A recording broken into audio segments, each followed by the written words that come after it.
What you guys have been talking about with opening up and to therapy of getting like men to open up because last night I actually saw your newest episode that you uploaded on your podcast, and what really caught my attention is what you were mentioning about how in the black community they're setting up barber shops. Oh, the Confess Project, yeah. Yeah, to that also act as therapy sessions. Yeah.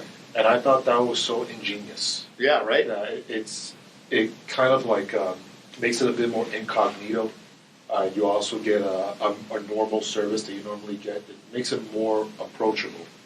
And I think the approachability is what's pretty good. Yeah, like the percentage of the black community with suicide rates is like very high. I forget the number, but it definitely surprised me. I was like, that's not good. But yeah, something like the barbershop where I know like the camaraderie in that is like very well, and they helping barbers become like mental health advocates is like that's cool in its own because it's like they have a job, a paying job, and now they have to take classes to be an advocate. Like that just shows their character and just like them wanting to help people. I think that's really cool. I'm actually talking to them right now, and hopefully I'm going to get the gentleman that Lorenzo who runs it and get him on the podcast and chat with him about it because I think that's a really cool idea.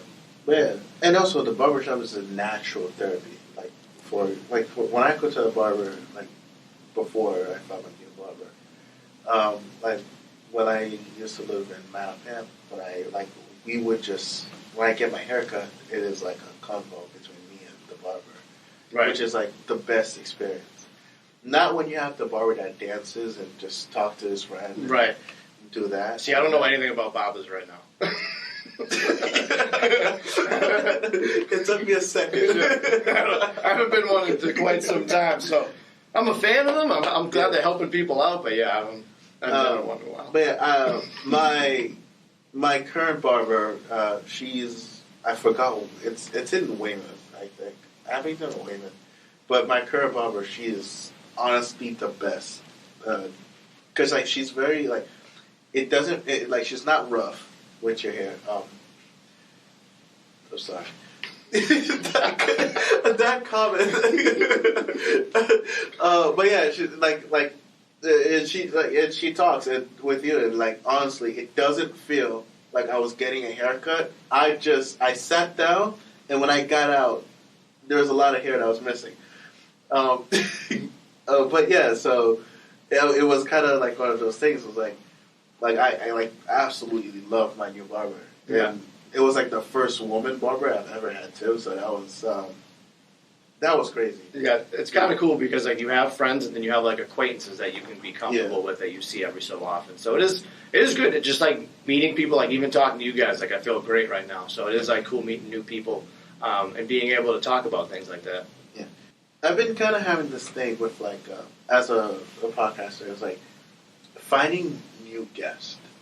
Yeah, that's not easy. Yeah, that is like, I feel like that's kind of a skill on its own. Yeah, I go down rabbit holes to find people. I've talked to a lot of different people. I've talked to like NFL players. I've talked to Chris Herron, who used to play for the Boston Celtics, who does the Herron Project. He's a former addict that helps out other people.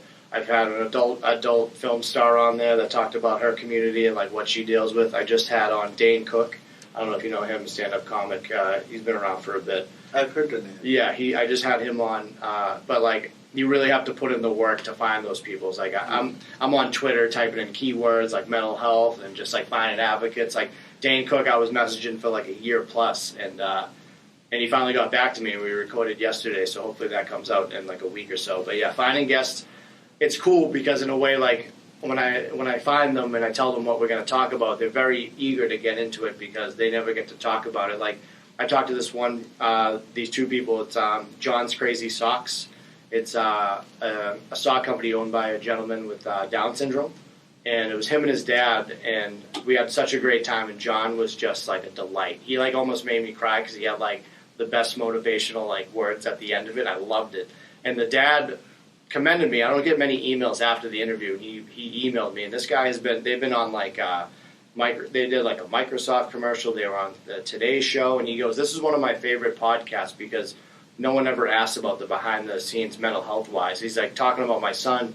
Yes, that's awesome, like what he does. But he's like, what I really liked is like everything behind the scenes wasn't that easy, and the easiest thing in my life was raising a son with Down syndrome. I thought that was really cool of him to just reach out and tell me that, because you don't know what people are going through. It just goes to show, like, they're a successful, like, $1 million sock company, and John's awesome, but he's like, yeah, getting there and, like, dealing with, like, his personal problems and, like, his brother and, like, everything he talked about. So that's a really good interview to check out if anyone looks for the podcast. Is John's Crazy Socks. And they got good socks. They got really good. And that's not even an ad. They just really have good socks. Yeah. Yeah, they were really cool. Yeah, right? They were awesome.